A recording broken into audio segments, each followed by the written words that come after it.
ọzọ ekene m asị m nke onye chiri na zere. Ụmụnne m, anyị ga-eneba anya n'ife gbasatara ọdịnala maka na ndị be anyị si na ọdịnala ndị ga-adịrị ndị ka nke anyị wee dịrị anyị. Dịka onye Igbo, ọ bụrụ na mmadụ ajụọ gị kedu ihe bụ ọdịnala, kedu asịsa ị nwere ịchaghachi ya azụ n'ajụjụ ọ jụrụ gị, kedu ihe bụ ọdịnala, kedu ihe bụ ọdịbendị, nyawa ka anyị chọrọ ka anyị neba anya n'uhuruchi a. Biko ife ozi a ghara ya hafere ụmụnne gị, maka na eze na-achị ọfụma bụ anụta akara eze, nya bụ na eze na-achị ọfụma. Unu bịa n'ihe gbasatara ọdịnala. Ọdịnala bụ the way of people's life. Nya bụ ọdịnala ka ndị si eme. Ịbịa n'ala Igbo, asụsụ anyị, ekike anyị, erimeri anyị ka anyị ji anụgharịta nwaanyị n'ọtụtụ ihe dị iche iche. Nya bụ ọdịnala Igbo. Irue na Yoruba, ha nwere ọdịnala, nwekwa ọdịbendị. Irukwe na Hausa, ha nwere ọdịnala, nwekwa ọdịbendị. Mana anyị nwa bụ ndị Igbo na-aghọtafe okwu na-abụ a ka o si were dị. O nwere ihe m kwufuru n'ihe ozi m nwa, jeenu gee ya bụ ihe ozi. Asị m na ịgwọ ọgwụ dị iche n'ọdịnala, na onweghị ihe gbasatara ịgwọ ọgwụ gbasa ọdịnala. Onye ka ọ ga-abụ n'ụfụ ọtụtụ ụmụnne anyị ndị bụ ụkọchukwu ma ọ bụ ndị na-ejere ozi n'usoro nke Christianity, ha anaghị aghọtachasị ihe na-abụọ. Ka m jụọ gị, gịnwa bụ onye ga-abụ ifete ị na-akpata ọdịnala ndị? Ịbịa n'akwụkwọ nsọ, Jesu sị, abịara m ka m mebie iwu nke Mozis, kama na abịa ka m megharịa ife ahụ ekwesịghị ekwesị n'iwu ahụ. So o nwegodi ihe ịfụ n'ọdịnala, maka onwe ihe mfukwuru dịka onye Igbo adịrọ mma n'ọdịnala Igbo. Ọnya bụ na ndị gboo enechago ihe niile dị n'ọdịnala Igbo, domala anyị ya ka anyị ga-esi wee so nzọụkwụ ha. Ị ma na ndị mere ọdịnala ma tagbugbuo bikarụ ndụ ka nka, maka na ha na-asọrụ na-ezere ọtụtụ ihe. Ha na-asọpụrụ elu, Chukwu Okike. Ha na-asọpụrụ aja ana nke anyị zodere ọkpa, the mother earth. Ha na-asọpụrụ ndị mbụ, our ancestral. Ọnya bụ na n'ọtụtụ arụ dị iche iche na-eme n'ugbu a adịkere ma taburu gbuo. Akọwara nya sị na o nwere ihe dị iche na ọdịbendị. Ọdịbendị bụ ihe ndị na-eme, ihe obodo na-eme. Enwere ike ihe obodo gị na-eme ga-adị iche n'ihe obodo mụnwa na-eme. Iji wee maatụ, ịbịa n'obodo m bụ Agụruzi Igbo, anyị anaghị eri eke, anyị anaghị eri mbe. Mana ije ihe dị ka ọka anaghị eri enwe. Mana ije ihe dị ka Enugu, ije ihe dị ka Ebonyi steeti, ije dị ka Aba, Abia steeti maọbụ Imo, ifu na ọ bụghị ife obodo m na-eme ka ha na-eme. Ihe a na-akpọ ihe bụ ọdịbendị ka ndị si eme. Mana ịbịa ihe gbasatara ọdịnala Igbo generally, ihe bụ ihe gosiri na onye esi ma bụrụ onye Igbo. Ekike anyị, ị ga-eji ekike to symbolize na onye bụ onye Igbo ebe ọ so onye nọdụ.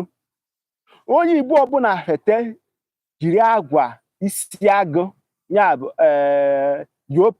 leopard head, ji akwa isi agụ kpuru okpu, isi agụ ị ga-ama na onye ebe onye Igbo na onye esi from West Africa Nigeria beside Biafra land ana Igbo n'ebe onye ha si welu. So maka na ndị Igbo nwere unique culture and tradition that's regard and most sacred to the global world index. Onye bụ na obe onye Igbo nọ a ga-amarị na onye bụ onye Igbo because of the unique culture and the value system. The first education ndị Igbo nwere bụ Igbo odibo na nka na ụzụ, ịkwa nka na ụzụ. Ndị Igbo adịgo na mbụ mee ife a na-akpọ oral translation, ịkọwara ụmụ ha site na agbụrụ wee na agbụrụ without documenting. Onye bụ na the first people that be rich in the world is ndị Igbo, maka ha kwenyesi ike the system of apprenticeship Igbo odibo. Onye ka ọ ga-abụ ọ bụrụ na onye gbachie odibo ọ gaghị adue ya unu ọ jee kpọta nwanne ya so onye ya. Ụdị ka ndị Igbo si amụwa, ụdị ka ndị Igbo si ụdị ka ndị Igbo si abụ ọgaranya rukwuo tata wee rukwuo echi. So na ndị Igbo nwee the unique culture and the value that every world, every race admired to be. Onye ka ọ ga-abụ ọ bụ na gị na onye obodo ọzọ emekọ ihe ọ sị na ọ chọrọ ka ọ bụrụ onye Igbo. Ịghọtara? Maka the way our forefather laid the foundation to us. Ọdịnala Igbo mara mma. Mana ọ na-abụ mfu ndị na-eme ọdịnala n'ala Igbo. Ị na-anya ọdịnala ha na-eme, ị na-ajụ na ihe abụ ọdịnala ka omenala. Ekwunye mata gburugburu na ịgwọ ọgwụ abụghị ọdịnala Igbo. Nọ ihe ewepụtara n'ala Igbo, ọ dịzie na ya bụ ihe abụ the Igbo culture. No, it's not added to the culture of ndị Igbo.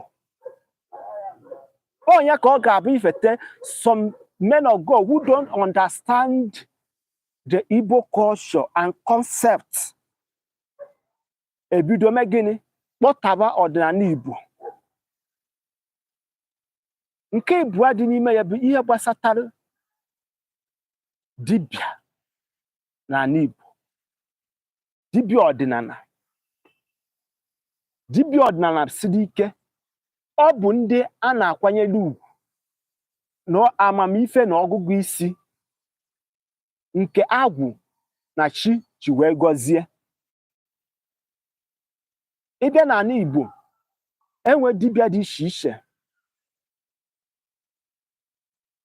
bụ dibịa ọdịnala. Iji wee maa atụ,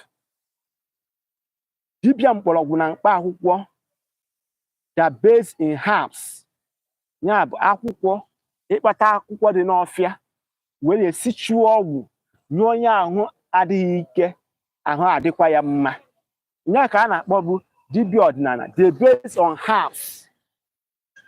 O nwere dibịa bụ dibịa afa. Dibịa afa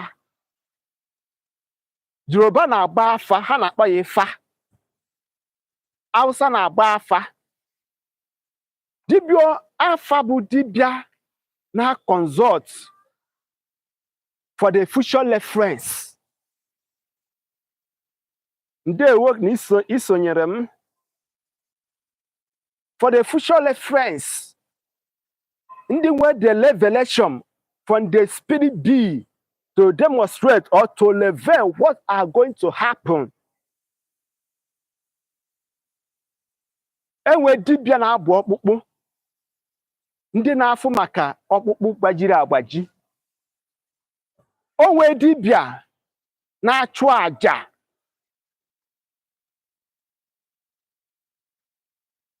Enwe dibịa na-afụ maka iji mmiri na ọtụtụ dibịa ọdịnala dị iche iche mana o nwere ihe nsị ka mgbatụrụ gị aka ọ na-adịchara ha mfe maka ihe ha na-ezere erika, ihe ha na-asọrọ erika. Ọ bụghị ebe ijere ka ha nwa bụ dibịa ji eje, maka ha na-ezere ma na-asọrọ enu, na-ezere ana, na-asọpụkwala ndị mbụ na ndị egede. Ha anaghị eje ta aka because ha na-anọ within the facility and the comfort of their home. Onye ka ọ ga-abụ ndị niile mme n'ọdịnala na omenala bikara ndụ maka nka. They extend up to 90, 100, 120 to 150 years before they join their ancestors. Mana na ihe na-eme tata na be anyị, ọtụtụ ihe na-eme na be anyị which is not normal. Kedu ebe ndị nze na ọzọ nọ? Kedu aka na-achị obodo? Ka ebe ndị igwe nọ?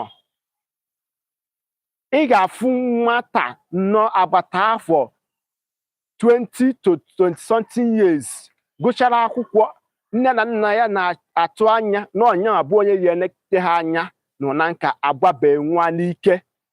Anaghị ha ajụ ka ebe the source of the death coming from. Nọ ihe o metere n'aka onwe ya ka ihe mere eme.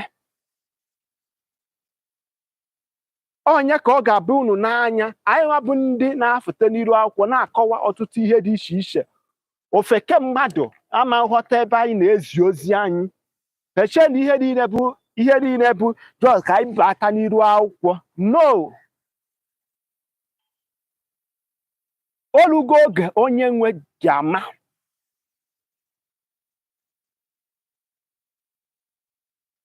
So respect people's culture and tradition. Any place you find yourself, it matters. Don't detect on the people's culture. Say this is not good. This is not. Before you know it, start demolishing or condemning their culture. Before that culture was existed, there is a purpose they used to establish that culture. Don't condemn people's culture. Always he had it by fighting and quarreling that they will use to dissolve that particular thing. He had to pass through process. He had to pass through consultations. Kafu na nya bi ihe na emetere ye otu o ji esi were kwe. Abuna oburu nna ya ụzọ wee mụta diọkpara. Maka na okoro elu wala ogodo. Ikuku buru ya buru ogodo ya. Nwata etoru wee jụọ ihe mere nna ya. Ihe mere nna ya nwekwara ike imekwa ya. Maka na alụta aka ala eze bụ na eze na-achị ọfụma. Maka na ndị be anyị si na ikwu amarọ na ọ bụ ibe ga-ezi ya. Ihe niile na-achagodi n'ụwa ọdịbendị ọdịnala ndị ama nna, maka na nke abụọ okwu ekwucha nwe iyi. So let us respect people's culture. Stop condemning the people's culture because you don't know on what purpose they established that culture.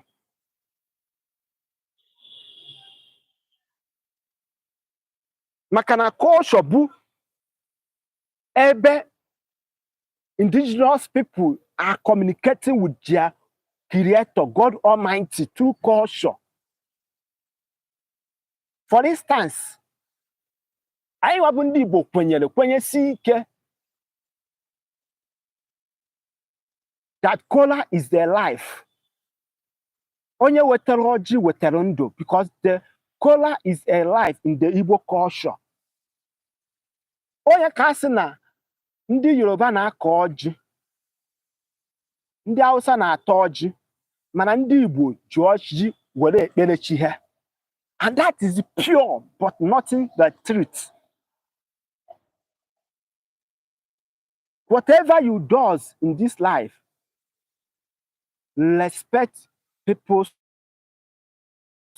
culture. Field you find yourself. Because if you go a Roman, you behave like a Roman. Oh, but don't know why. You got second in the culture. Even church have their culture. Talk less of where you're coming from. But so far or so good, your identity matters.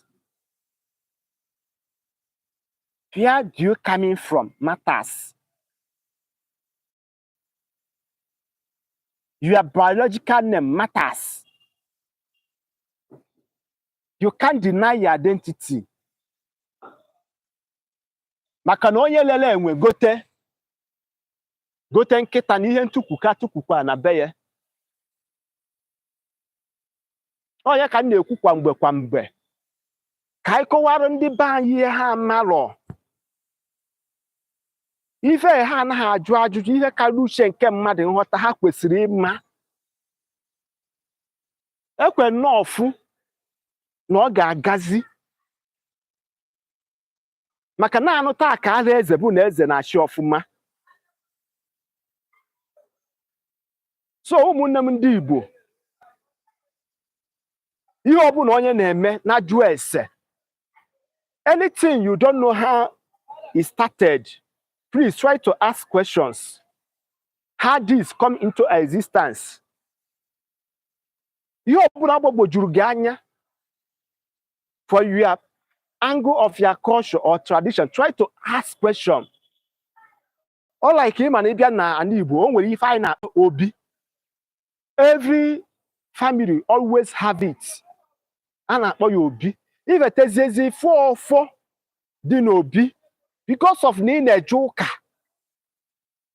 Emụọ ọfọ nna gị ọkụ maọbụ ife ihe dị ka akwari ọmụmụ maọbụ agwụ adọsa tinye na ngwuru.